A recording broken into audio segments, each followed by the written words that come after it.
My name is Emily Carter. At 29, with the rank of captain in the Special Forces, people tend to think I'm fearless. They're wrong.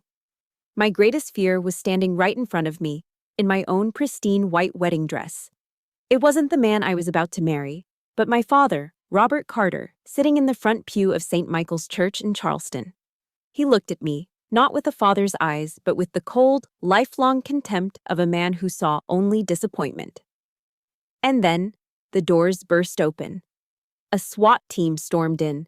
My father stood up, a triumphant smirk spreading across his face as he roared, "Arrest the bride! Did you really think I wouldn't find out about your lies?"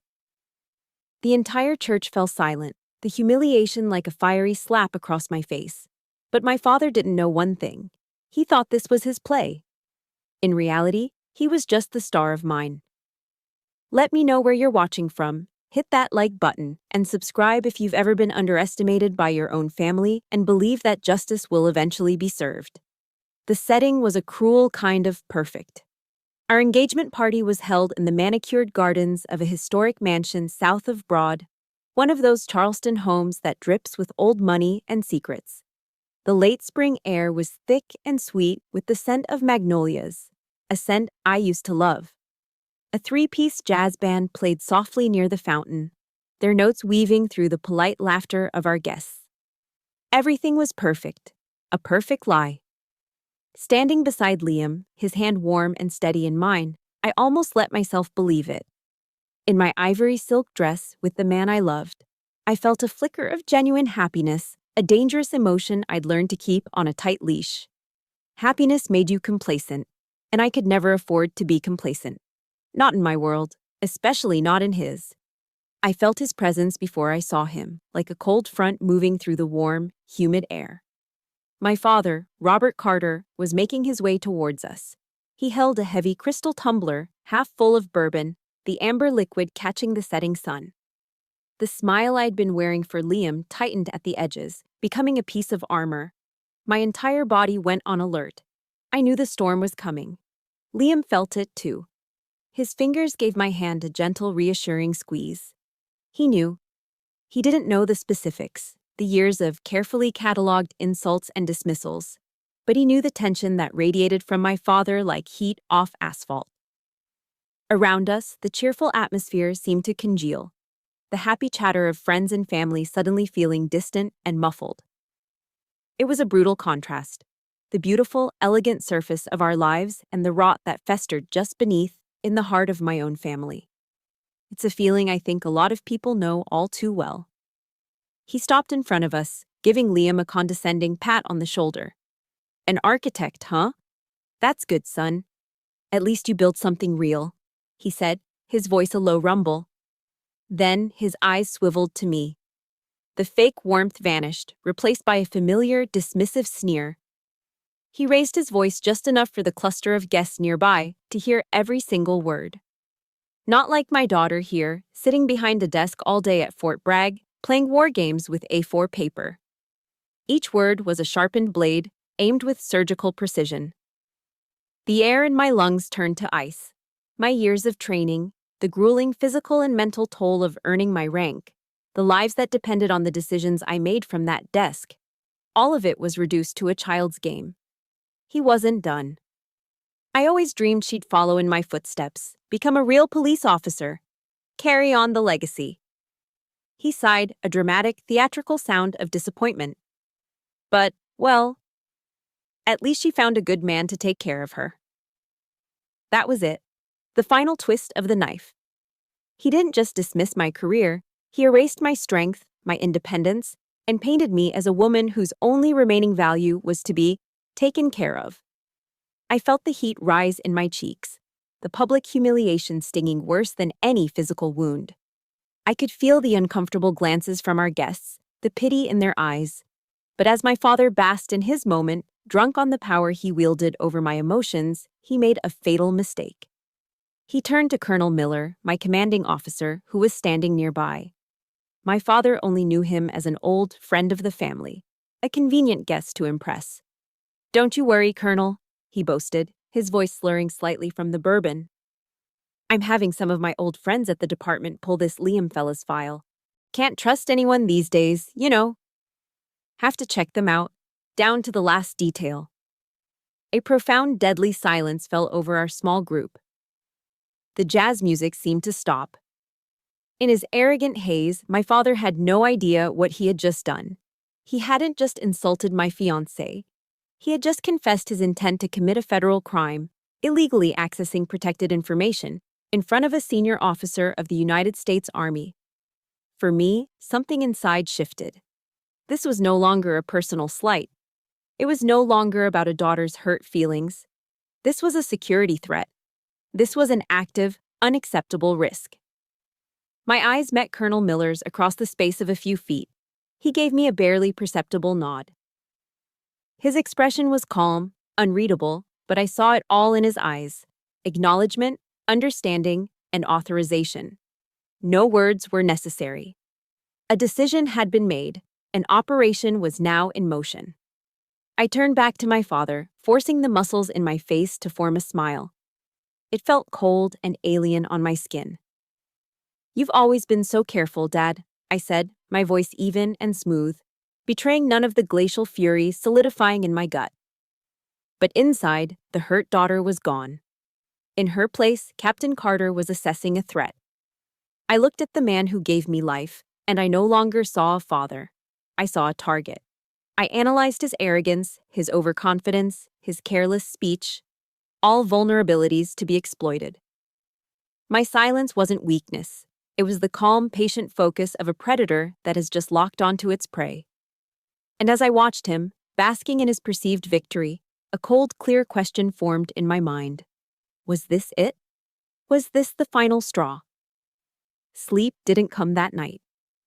The question my mind had formed at the party, was this the final straw, kept echoing in the silence of the bedroom, sharp and insistent. It wasn't a single drop that overflowed the glass. It was the pressure of 1,000 moments, a lifetime of being weighed and measured and always, always found wanting. Liam was asleep beside me, his breathing deep and even, a peaceful anchor in my storm. I slipped out of bed, pulling on a pair of jeans and a sweatshirt. The cool night air of Charleston did nothing to quiet the noise in my head. I got in my truck and drove, the familiar streets a blur of Spanish moss and gas lamps. I ended up at the one place that held all the evidence of my long, losing battle: the climate-controlled storage unit I rented on the outskirts of town, a room full of broken expectations. Inside, under the harsh fluorescent lights, I found the old wooden chest my grandfather had made. The hinges creaked as I lifted the lid, releasing the scent of cedar and old paper. The chest was a museum of my childhood, a collection of artifacts that told a single, painful story. On top lay a yellowed newspaper clipping from the Post and Courier, dated from when my father was first promoted to commissioner. A proud photo of him, smiling and confident, a man at the peak of his power. Shoved into a corner of the chest, almost as an afterthought, was a small velvet bag. I emptied its contents into my palm. A dozen swimming medals, mostly first place from my high school career. They felt cold and cheap. I remembered the day I broke the state record in the 200-meter freestyle. I'd run to him after the race, dripping chlorinated water on the pool deck, my chest aching with pride.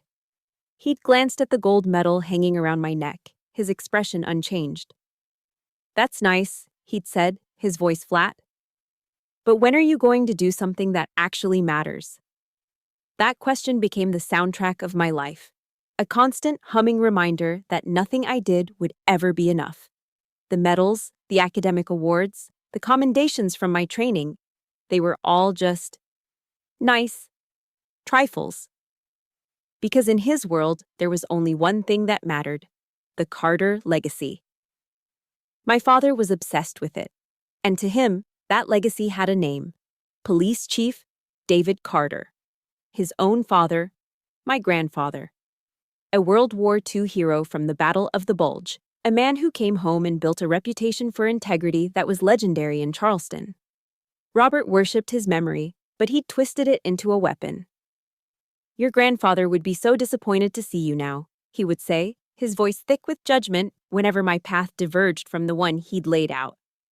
He'd say it when I chose military history over criminal justice, when I excelled at long-distance running instead of joining the police athletic league. But that wasn't the grandfather I remembered.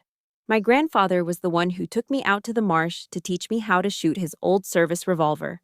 He's the one who spread topographic maps across the living room floor and taught me how to read the land.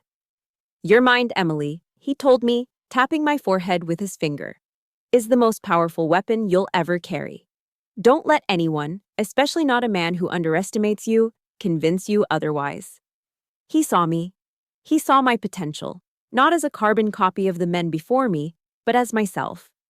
My father's distorted version of him felt like the cruelest betrayal of all, turning a legacy of love into a whip to flay my self-worth.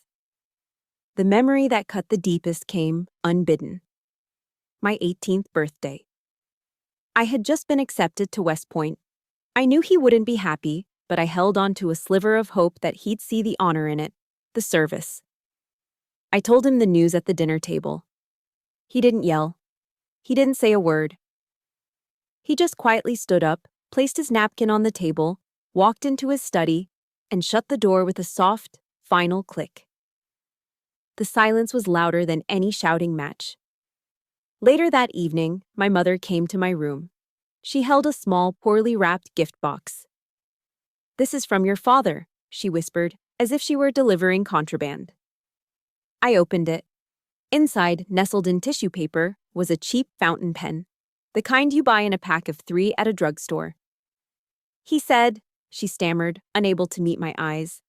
"He said, logistics officers need pens." A logistics officer. He had already decided my fate in his mind. Not a leader, not a soldier on the front lines, but a clerk, a paper pusher. The cold, calculated contempt packed into that cheap little gift was more devastating than any blow. It was a clear, unspoken message. Your dream is worthless. You are worthless. The weight of it all pressed down on me, there in the sterile light of the storage unit. I closed the chest, the creak of the hinges sounding like a final groan of surrender. But it wasn't over. I drove to one last place, Magnolia Cemetery. The air was still and quiet here, the old oaks draped in moss standing like silent sentinels over the dead. I found his grave easily, a simple marble headstone that read, "David Carter, husband, father, chief, a man of honor." I stood there, the wind whispering through the trees, and I spoke to him, my voice barely a whisper. "Grandpa, Dad is tarnishing everything you built, everything you stood for. What do I do?" And in the silence, his own words came back to me, as clear as if he were standing beside me. "Honor isn't in the badge, Emily. It's in your actions." In that moment, standing before the grave of the one man who had truly believed in me, the years of sadness and hurt finally burned away, leaving something hard and clear in their place: determination. My father had spent my entire life trying to break me with his definition of legacy. He had no idea he had given me the very tool I needed to fight back. I would not let him destroy my grandfather's real legacy. I would not let him destroy my future. I would act, not for revenge, for honor. It was a silent vow, made under the stars in a place of ghosts and memories, but it was stronger than any oath I had ever sworn. If you've ever felt like you weren't good enough for a parent, no matter how hard you tried, please support this story by hitting the like button. And in the comments, just type one word: honor. Let them know what truly matters. The vow I made at my grandfather's grave wasn't left to hang in the quiet cemetery air. It settled deep inside me, a core of cold, hard resolve. But I didn't have to wait to act on it. My other world came calling first.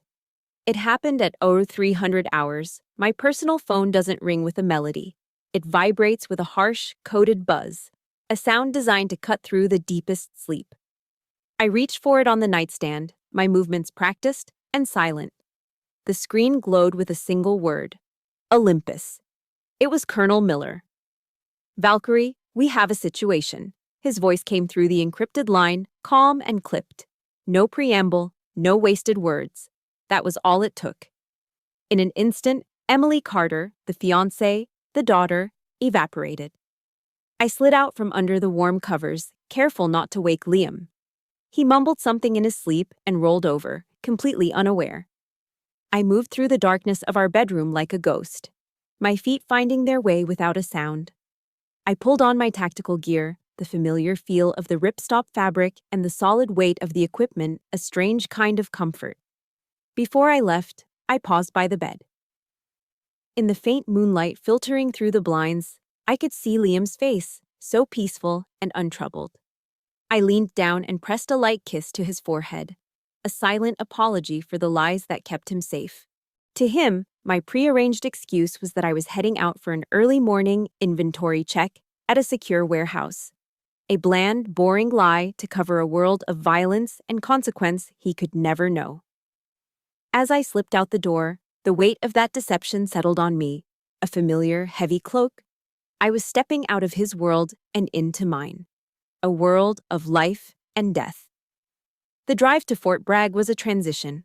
The quiet residential streets gave way to the sprawling, sterile efficiency of the base. Here, the rules were different. The stakes were absolute. Inside the Special Operations Command Center, the logistics officer my father mocked ceased to exist. Here, I was Valkyrie, commanding officer of ODA 7214. The room was a cavern of muted light and quiet intensity, the only sounds the hum of servers and the low murmur of analysts. The air crackled with controlled urgency. Ghost, my team sergeant and right hand, was already there, his scarred face grim. He handed me a tablet. "Ma'am," he said, his voice a low gravel. "Hostage situation. Yemen." My face became a mask of cold focus. The report was concise. An American aid worker, a doctor named Aris Thorne, had been taken from a makeshift clinic in a contested province. His captors were a local militant faction known for their brutality. I absorbed the data: satellite imagery, signals intelligence, human intel reports. My mind processed it all, filtering out the noise, identifying the threats, formulating a plan. There was no room for doubt here. No one questioned my authority or my capability. My voice, when I spoke, was the law. My judgment was the thin line between a successful rescue and a catastrophic failure. Here, I wasn't a disappointment. I was a leader, respected without question. This was the only place on Earth I could truly be myself. "Ghost, I want your team ready to move in 20, I commanded, my eyes scanning the live drone feed.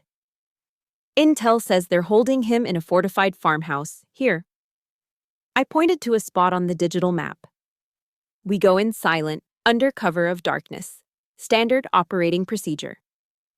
For the next 12 hours, I didn't move from my chair. I orchestrated the mission from half a world away, my mind a complex machine running a dozen scenarios at once. My heartbeat remained slow and steady, a practiced calm I'd honed over years of high-stress situations. My team's lives and the life of Dr. Thorne were in my hands. I watched their progress as green icons on a satellite map, listening to their clipped communications through my headset. Then, chaos. "Valkyrie, this is Ghost. We have a problem." His voice crackled in my ear. "The target is not at the primary location. I repeat, the asset has been moved." My blood ran cold. The intel was wrong. This was the commander's nightmare. The plan was compromised. A new report flashed on my screen. A possible secondary location, a cluster of buildings in a nearby village, but the intelligence was thin, unconfirmed. I had seconds to make a call. Abort the mission, and Dr. Thorne was likely a dead man. Change the plan on the fly, and I was sending my men into a potential trap, risking all their lives on a guess. The crushing loneliness of command settled on my shoulders. In that moment, there was no one to turn to, no one to share the burden. The decision was mine alone. I thought of my grandfather's words. Sometimes the right thing to do is the hardest thing to do. I took a breath. "Ghost, proceed to secondary location," I said, my voice steady, betraying none of the turmoil inside me. "Exercise extreme caution. I want constant updates." The next hour was the longest of my life. The silence was deafening. Then, finally, Valkyrie, we have the asset. He's safe. I say again, asset is secure. A wave of relief so powerful it almost buckled me washed through my body. Mission successful. I drove home as the sun was beginning to bleed over the horizon, painting the Carolina sky in shades of pink and orange. I was bone-tired, running on nothing but adrenaline and caffeine, but my mind was clear. I stripped off my gear in the garage, hiding my sidearm and noticing the small dark bruises already forming on my arms from leaning against the console for hours. When I walked into the kitchen, Liam was there, making coffee. The familiar, comforting smell filled the air. He turned and gave me his warm, easy smile. "Rough night, honey?" he asked, his eyes full of sincere concern. "The usual," I replied, the lie tasting like ash in my mouth. "Just paperwork." He wrapped his arms around me, and I leaned into him, closing my eyes. I had just commanded a team of elite soldiers, made a life-or-death decision, and saved a man's life from thousands of miles away. But I could never share that victory, that terror, that truth, with the man I loved more than anything. This was the price of my two worlds, the cost of being Valkyrie. For the first time in a long time, I wasn't alone in my fight. The silent decision made at the engagement party now needed a voice, a plan. The next morning, I found myself standing outside Colonel Miller's office.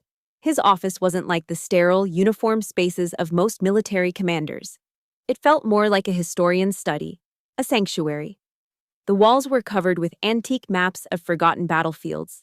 Sunlight streamed through the large window, illuminating the worn leather of the chairs and a simple wooden plaque on the wall. It held a quote from Theodore Roosevelt. "Far better it is to dare mighty things, to win glorious triumphs, even though checkered by failure." It was a room where history was respected and difficult decisions were made. He was waiting for me. Two thick ceramic mugs of black coffee, strong enough to strip paint, sat on his desk. There was no small talk. He just gestured to the chair opposite him.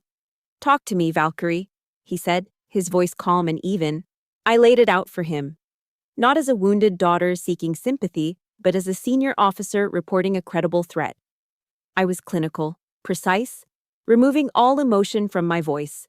I detailed my father's actions at the party, his stated intent to illegally access a federal database, and the potential security risk he posed.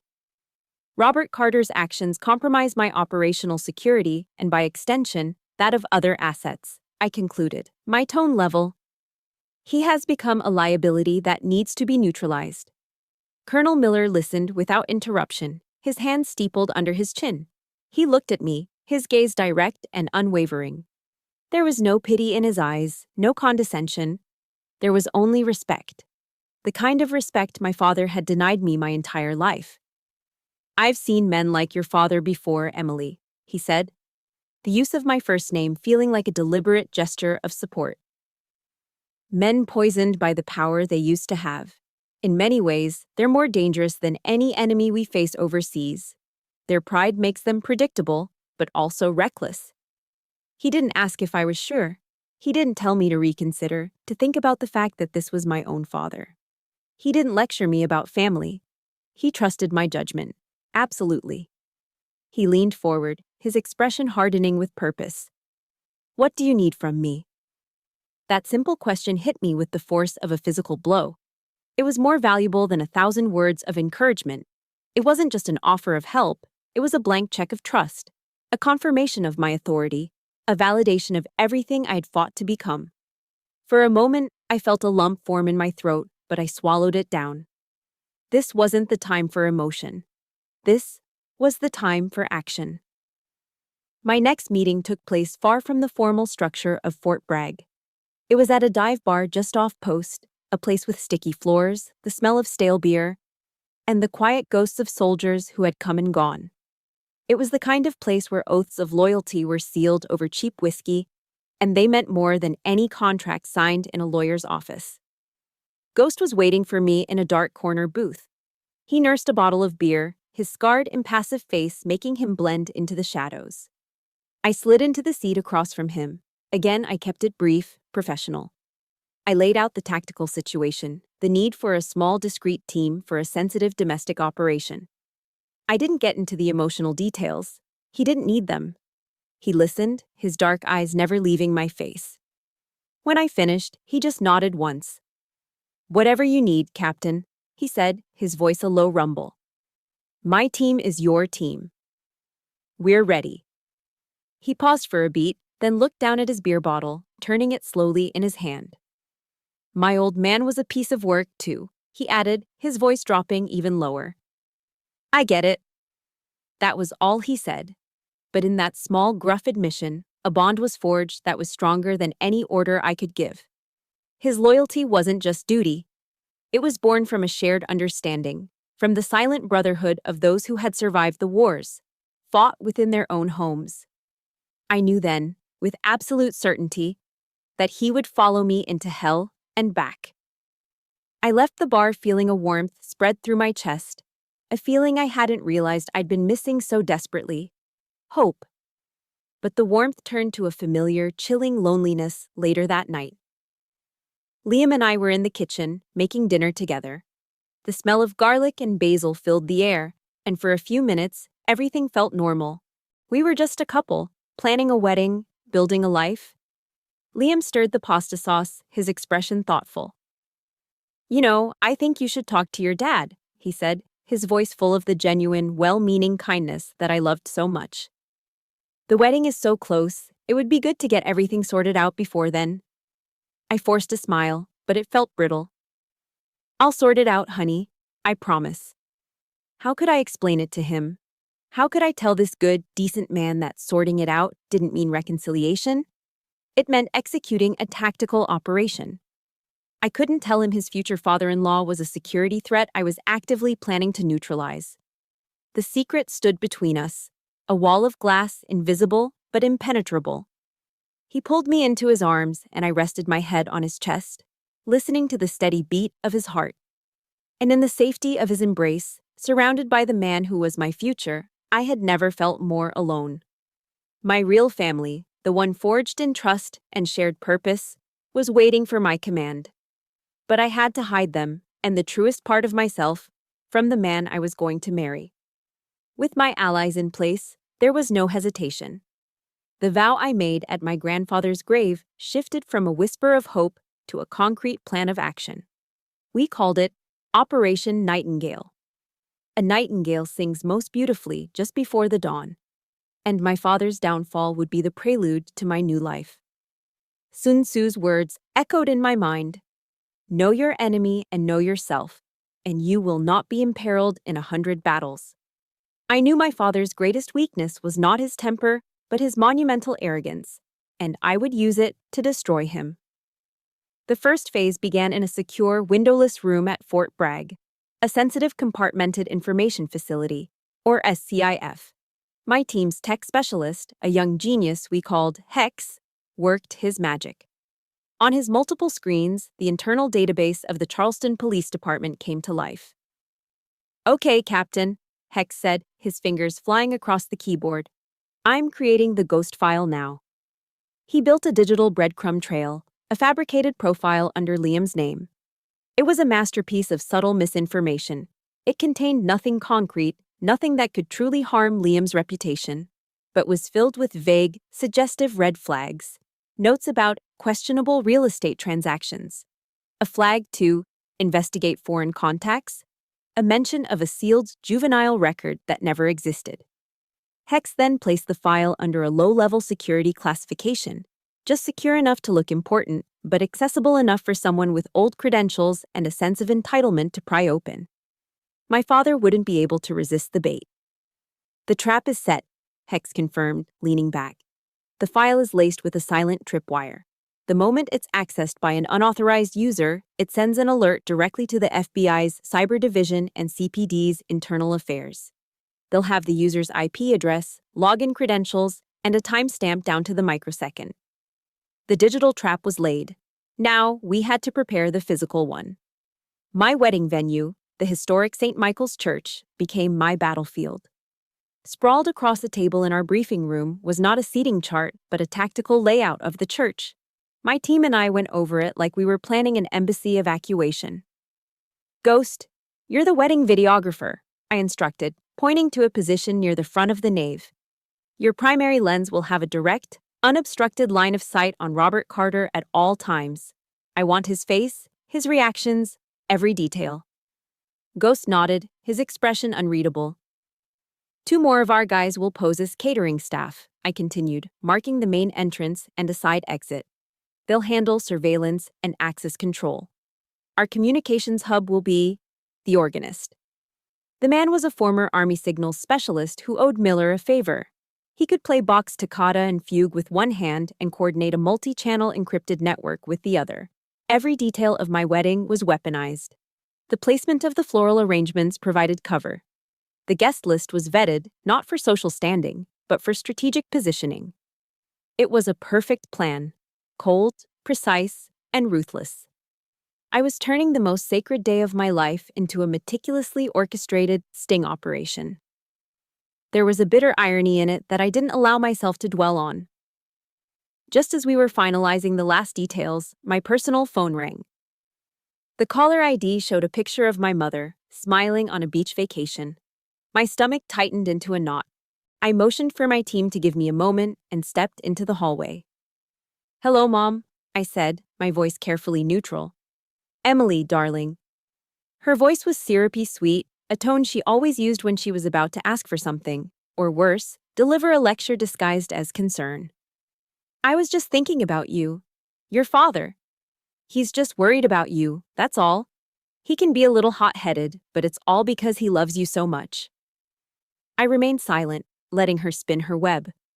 "You're a daughter, Emily. You should be a little softer. Just apologize to him. For the family. Don't let your silly pride ruin this happy time for everyone." Every word was a carefully chosen instrument of manipulation, wrapped in the language of motherly love. But it wasn't love. It was cowardice. She wasn't protecting me. She was protecting her own fragile peace, the carefully constructed illusion of a perfect Charleston family. She was the warden of my father's prison, ensuring the walls held strong. And in that moment, her betrayal felt more profound, more painful than my father's open hostility. He was the storm, she was the quiet rot that weakened the foundations. I took a slow, steadying breath. The hurt was there, but it was distant now, separated from me by a wall of cold resolve. "Mom," I said, and I was surprised by how calm my voice was, how devoid of the old tremor of a daughter desperate for approval. "I will not apologize for being the person I am. I hope you and Dad will be there to witness me start my new life." I put a slight, deliberate emphasis on the word witness. It wasn't an invitation, it was a warning. A stunned silence met me from the other end of the line. Before she could recover, I ended the call. I stood in the empty hallway for a long moment, my own reflection staring back at me from the polished glass of a framed photograph. There was no more doubt. No more hesitation. The face looking back at me wasn't Emily Carter, the daughter, the fiancée. It was Valkyrie, a soldier about to enter the most important battle of her life. The day of the wedding arrived, cloaked in the deceptive beauty of a perfect Charleston morning. Standing in the bridal chamber of St. Michael's Church, I looked at my reflection in the tall, antique mirror. The woman staring back was a stranger in ivory lace and silk. She looked serene, ethereal, every bit the blushing bride. But her eyes told a different story. They weren't the eyes of a bride, they were the eyes of a soldier scanning the terrain, assessing every angle, waiting for the signal to advance. A soft whisper, barely audible, broke the silence. "Target has entered the sanctuary. All units, confirm status."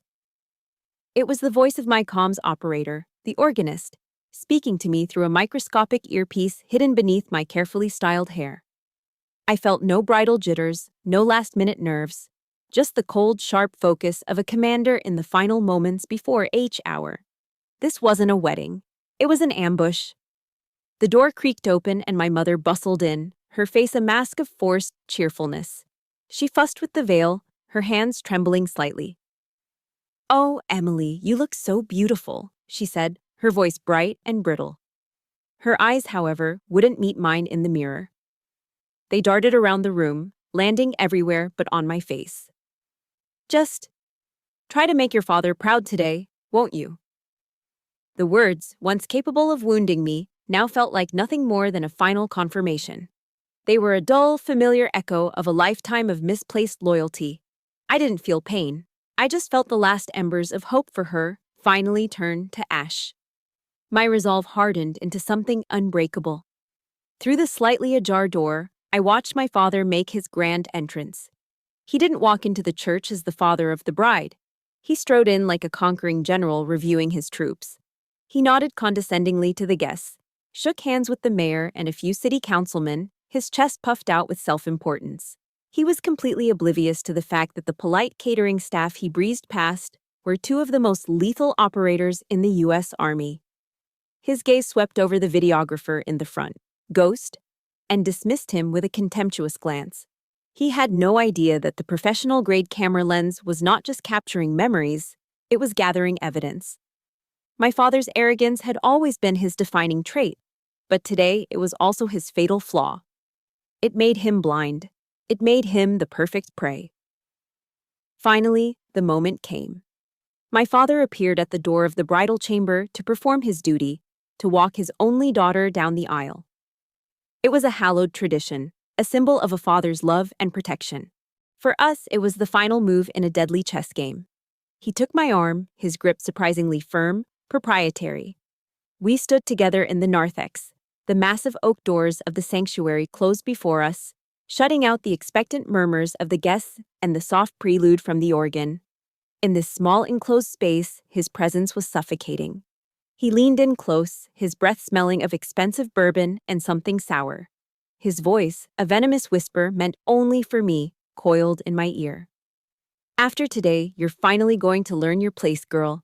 You should have listened to me from the start. And then he leaned back and kissed my cheek. It wasn't a kiss of fatherly affection. It was cold, dry, a seal of ownership, a final brand of his contempt upon my skin. The kiss of Judas. That was it. That was the last straw. The final, unforgivable insult, delivered in the very threshold of the church, moments before he was to present me to my future husband. For him, it was a declaration of his ultimate victory. For me, it was the green light, the signal to execute. I didn't flinch. I didn't pull away. I held his gaze, my own expression a placid mask. I gave a slight, almost imperceptible squeeze to the bouquet of white roses in my hands, feeling the tiny, powerful microphone hidden deep within the stems. It was active. Everything was in place. Then, the deep, resonant chords of the pipe organ began to swell, the sound vibrating through the stone floor. The great oak doors swung open. Every head in the church turned. A sea of faces, some smiling, some weeping with joy. But I only saw one. At the far end of the long aisle, standing before the altar, was Liam. His face was lit with an expression of such pure, unadulterated love that it momentarily stole my breath. In his eyes, I saw our future. I saw the peace I had fought so hard in so many ways to find. For one fleeting, beautiful second, I felt it. The quiet, profound serenity I'd always craved. But I knew it was just the calm before the storm. This sacred aisle was not a path to my husband. It was my battlefield. And with my enemy's arm linked through mine, I took the first step forward. Each step was measured, steady, unwavering. The game was on. This is the moment everything changes. If you believe that a person's worth is defined by their own actions, not by the judgment of others, please hit the like button for Emily. And in the comments, type one word, walk. Let's walk this path with her. We stood before the altar, Liam's hand holding mine tightly. The scent of lilies and old prayer books filled the air. The minister smiled warmly, his voice echoing slightly in the vast vaulted space of St. Michael's. He reached the pivotal moment in the ceremony, the ancient words hanging in the air. If anyone has just cause why these two should not be joined together in holy matrimony, let them speak now, or forever, hold their peace. The silence that followed was shattered. The great oak doors at the back of the church burst open with a deafening crash. Sunlight streamed in, silhouetting a team of men clad in black tactical gear, rifles held at the ready. Panic erupted. Guests screamed, ducking behind the pews. The organist, my man on comms, let out a single, discordant note that shrieked through the sanctuary before falling silent. Liam instinctively moved to shield me, his body a warm, solid wall in front of mine. But I didn't move. I stood perfectly still. From the front pew, my father rose to his feet. His face was not one of fear or confusion. It was illuminated with pure, unadulterated triumph. This was his moment. This was the culmination of his grand plan to reclaim his authority, to put me back in my place. He was the director of this play, and the final act had just begun. He pointed a shaking, accusatory finger directly at me, his voice booming with righteous fury, a performance for the ages. "Did you really think I wouldn't find out about your lies?" he roared, his voice bouncing off the stone walls. He then turned his command to the advancing tactical team. "Arrest the bride." He truly believed it was the greatest moment of his life, the instant he finally reclaimed his stolen legacy. The armed men, who he thought were loyal Charleston police officers acting on his command, advanced down the aisle, their boots echoing like hammer blows on the flagstone floor. I looked past Liam's shoulder, my eyes locking directly with my father's. I saw the smug satisfaction in his gaze, the certainty of his victory. And in that moment, I felt nothing but a profound, cold pity for him. I let the dramatic silence hang in the air for a few heartbeats, allowing him to savor his moment of glory. I wanted him to feel the absolute peak of his power just before I took it all away. Then, slowly, deliberately, I raised my bouquet of white roses to my lips. Speaking into the tiny microphone hidden within, my voice cut through the terrified silence of the church. It was not a shout. It was a clear, calm, and lethally sharp whisper.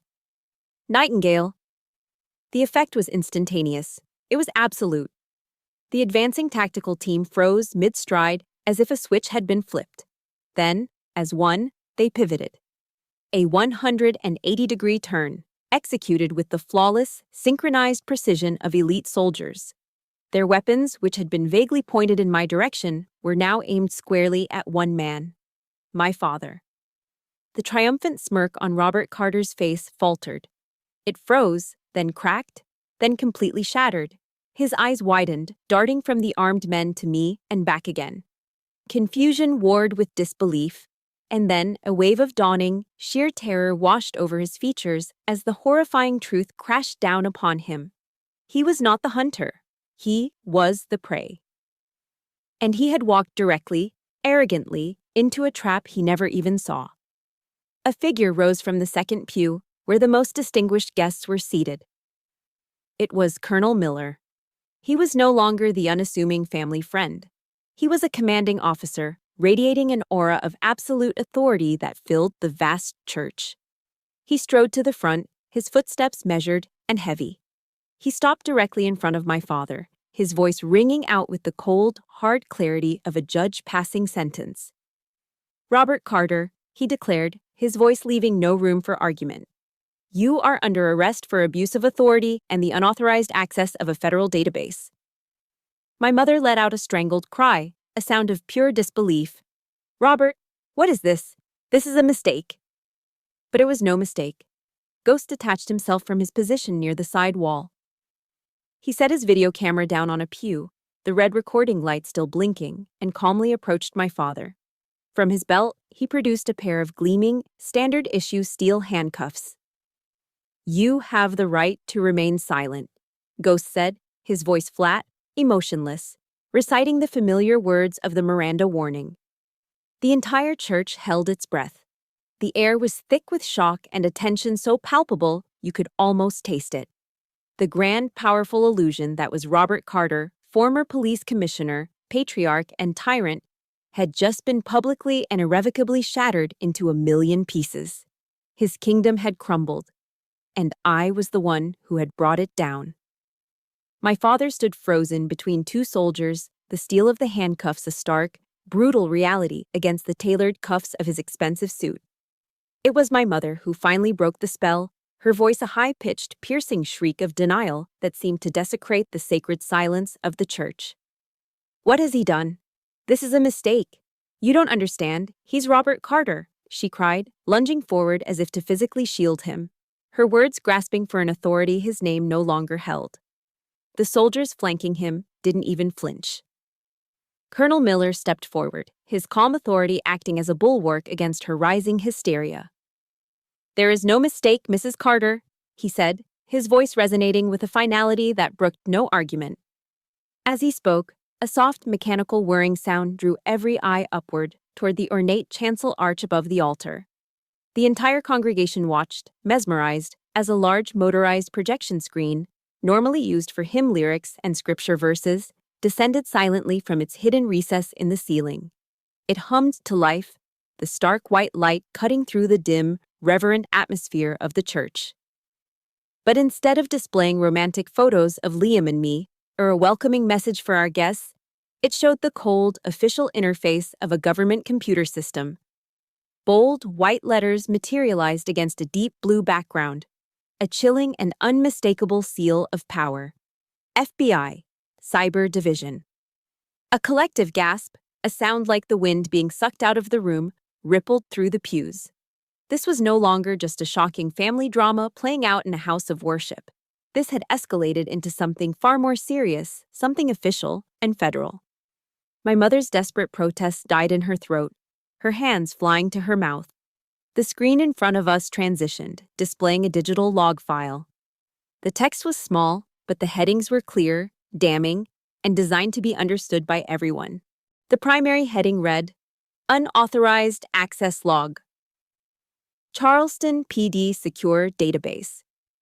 Colonel Miller's voice, amplified slightly by the church's acoustics, narrated the evidence as it appeared on screen, his tone as dispassionate as if he were reading a field report. On May 17th, at precisely 11:42 p.m., a remote login was initiated using the credentials of a retired police officer, one Michael Jennings. The name of one of my father's oldest and most loyal cronies hung in the air, next to a timestamp that corresponded directly with the night of our engagement party. Beside it, the name of the file that was accessed, highlighted in red, Thompson, Liam R. Pending investigation. The ghost file, the bait, the trap. The user then accessed a flagged file containing sensitive, albeit fabricated, information. Miller continued, his voice a steady, relentless drumbeat of facts. This action immediately triggered a silent alert to our cybercrimes unit in Quantico, as well as the CPD's Internal Affairs Division. My father, finally finding his voice, began to bluster. His face, already flushed with anger, deepened to a dangerous, apoplectic shade of crimson. This is fabricated nonsense. It's entrapment. That's not my login. You can't prove a thing. We are aware that is not your login, Mr. Carter, Miller said calmly, his gaze unblinking. The case against Officer Jennings will be handled separately. We are, however, interested in the phone call that prompted his illegal search. Please direct your attention back to the screen. And then, the audio icon on the screen pulsed. A sound file began to play. The church's state-of-the-art speakers, designed to carry a pastor's gentle sermon and the angelic notes of the choir, now broadcast my father's voice. It was raw, unfiltered, and saturated with the casual, arrogant authority he was so used to wielding. I don't care how you do it, Mike, his voice boomed through the sanctuary, unmistakable and utterly damning. Just get me something on the kid. Anything. I want to know everything about him before he marries my daughter. There was a pause and then a low, conspiratorial chuckle. Let's just say I want to be prepared for my wedding toast. A wave of shocked murmurs and sharp intakes of breath swept through the church. The evidence was absolute, irrefutable. The crime, the conspiracy to commit it, and the petty, vindictive motive, all laid bare for every one of his friends, colleagues, and family members to hear. There was nowhere left for him to hide. Ghost, who had retrieved his camera, was no longer filming the wide shot of the chaotic scene. The lens was now zoomed in, a tight, merciless close-up on my father's face. In that moment, the entire church, every guest, every person he had ever lorded his power over, witnessed the complete and utter implosion of Robert Carter. I watched him, my perspective shifting from that of a participant to a clinical observer. I saw the initial blustering rage on his face curdle into slack-jawed confusion. I saw that confusion morph into a dawning, horrifying recognition as he heard his own voice, his own words, condemning him beyond any hope of denial. His eyes darted frantically from the screen to Colonel Miller, then to me. And in them, I saw the final, devastating realization. He didn't just see the evidence against him. He saw the architect behind it all. He saw the entire brilliant, ruthless campaign orchestrated by the very daughter he had dismissed as a worthless, paper-pushing clerk. He seemed to physically shrink inside his expensive suit. The powerful, imposing figure of the former commissioner, the proud patriarch of the Carter family, vanished. He was replaced by a pathetic, cornered old man, exposed not as a fallen hero, but as a common criminal caught in his own petty web of deceit. He looked small. He looked defeated. The soldiers began to lead him away.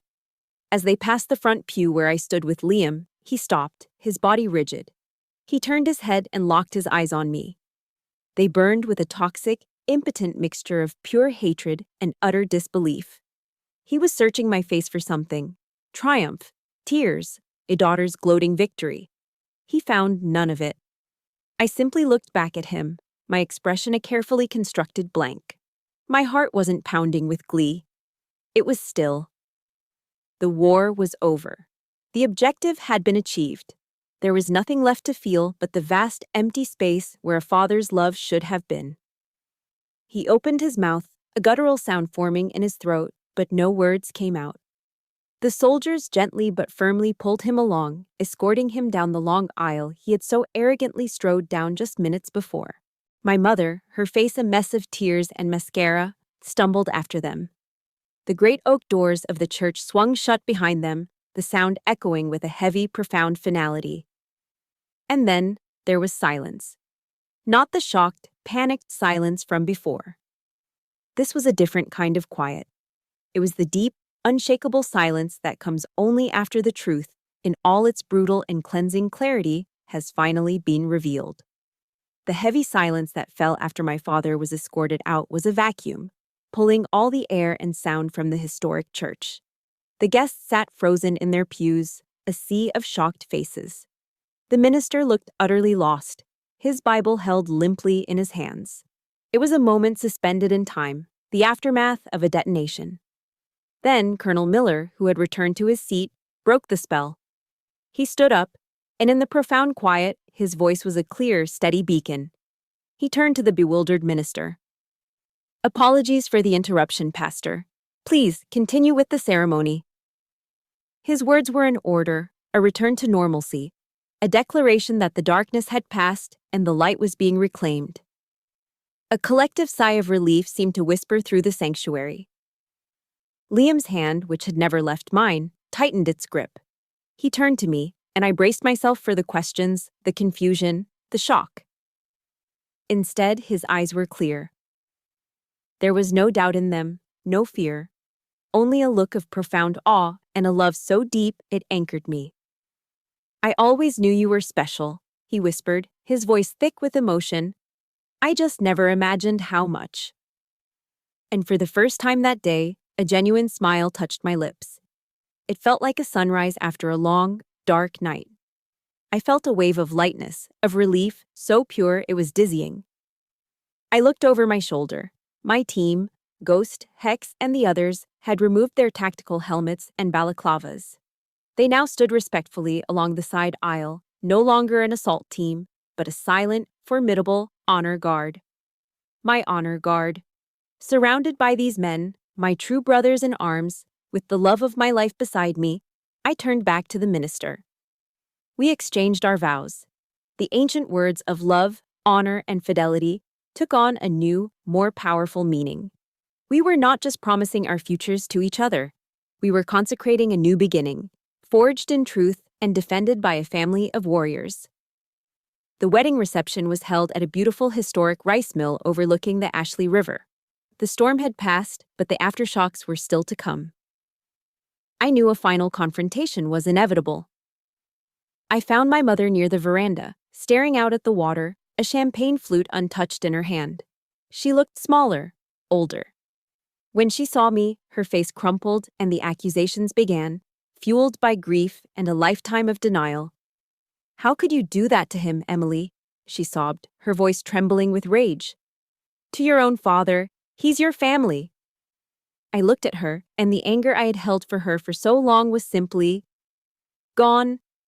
It had been burned out of me in the crucible of the past few weeks.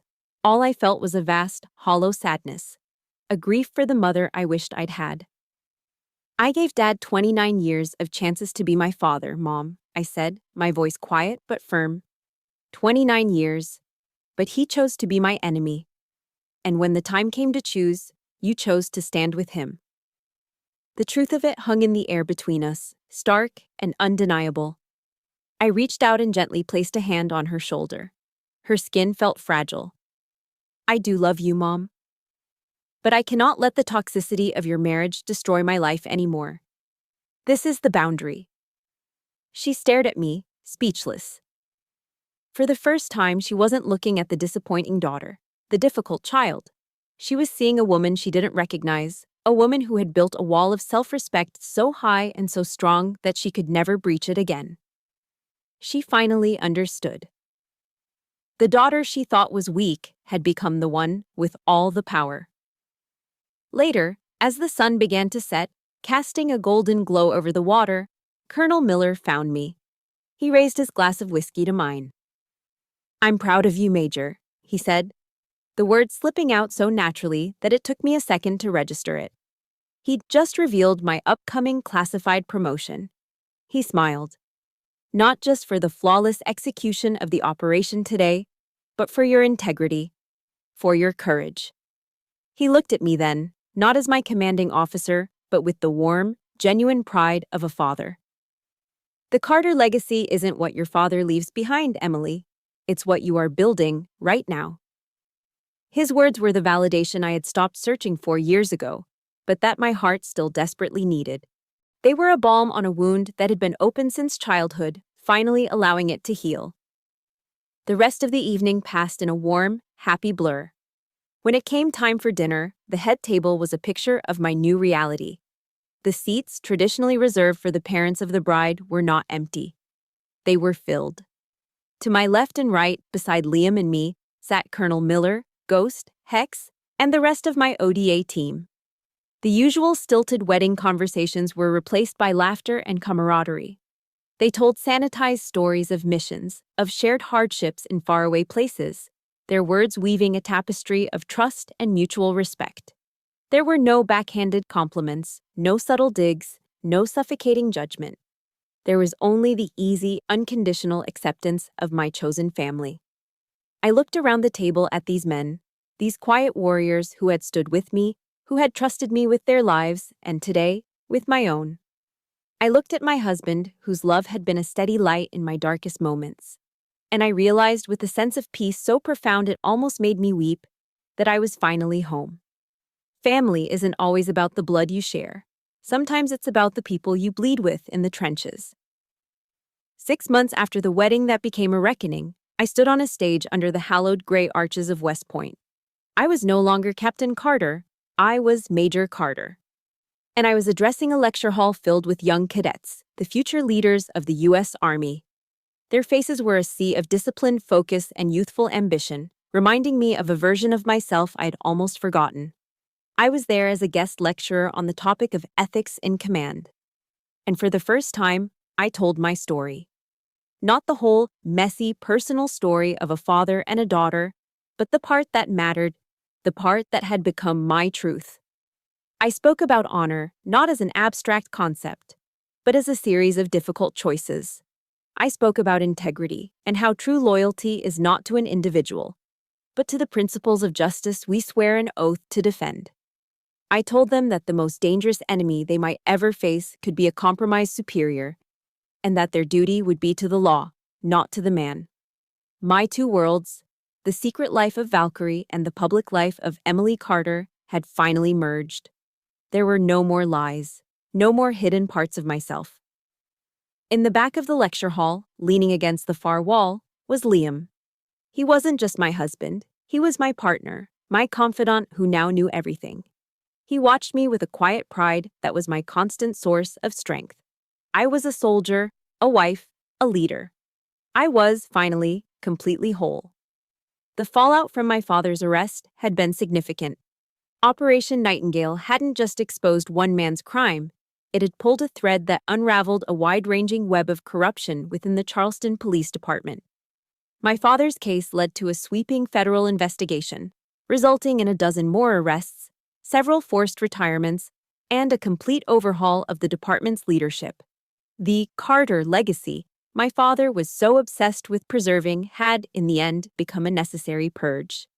His name was now synonymous with disgrace, a cautionary tale whispered in the halls of the very institution he once ruled. He had made his mark on history, just not in the way he had intended. He had become the villain of his own story. Life moved on. A year after our wedding, on a quiet Tuesday afternoon, the mail arrived. Bills, junk mail, a magazine, and one plain white envelope. There was no stamp. Just a stark black ink marking from the Federal Correctional Institution in Butner, North Carolina. The return address read, Robert Carter. I held the letter in my hand, feeling the surprising weight of the single sheet of paper inside. A year ago, the sight of this envelope would have sent a jolt of anxiety and anger through me. It would have had the power to ruin my day, to drag me back into the vortex of his toxic influence. But now, standing in the sunlit hallway of my own home, I felt nothing. No anger, no curiosity about what pathetic justifications or venomous accusations might lie within. No lingering pain. The war was over. The battles had been won. He no longer held any power over me. His words were just ink on paper, the meaningless ramblings of a ghost from a life that was no longer mine. Calmly, I walked into my home office, turned on the paper shredder, and fed the unopened letter into the slot. The machine whirred to life, and in a matter of seconds, his final attempt to reach me, to control my emotions, was reduced to a cascade of meaningless, cross-cut confetti. I didn't even watch it finish. I just turned and walked away. I went out into the backyard. It was a perfect autumn afternoon, the air crisp and clean. Our golden retriever, General, was chasing a tennis ball across the lawn, his barks full of goofy, unrestrained joy. Liam was there, laughing as he threw the ball again. He saw me, and his smile widened. I walked up behind him and wrapped my arms around his waist, resting my chin on his shoulder. He leaned his head back against mine, and we stood there for a long moment, just watching our dog play, bathed in the warm afternoon sun. This was it. This was the peace I had fought for. Not the tense, adrenaline-fueled quiet before a mission, but the deep, soul-settling tranquility of a life built on truth, love, and a hard-won sense of honor. I finally understood what my grandfather had tried to teach me all those years ago. A true legacy isn't a name carved on a building or a rank pinned to a uniform. It's not something you inherit. A true legacy is the piece you build for yourself, brick by brick, choice by choice. It's the quiet dawn you create with your own two hands. And that is my story. The journey wasn't easy, but the peace I found on the other side was worth every battle. I share this because I know I'm not alone. So many of you have fought your own wars in the places that were supposed to be your sanctuary, and my heart is with you. If you take anything from my experience, let it be this. You are the author of your own legacy. Your honor is defined by your actions, and your peace is the most sacred ground you can ever claim. If my story moved you, please support our channel by liking and subscribing. And in the comments, I'd be honored if you would share one word: legacy. Let's remind each other what we are all building.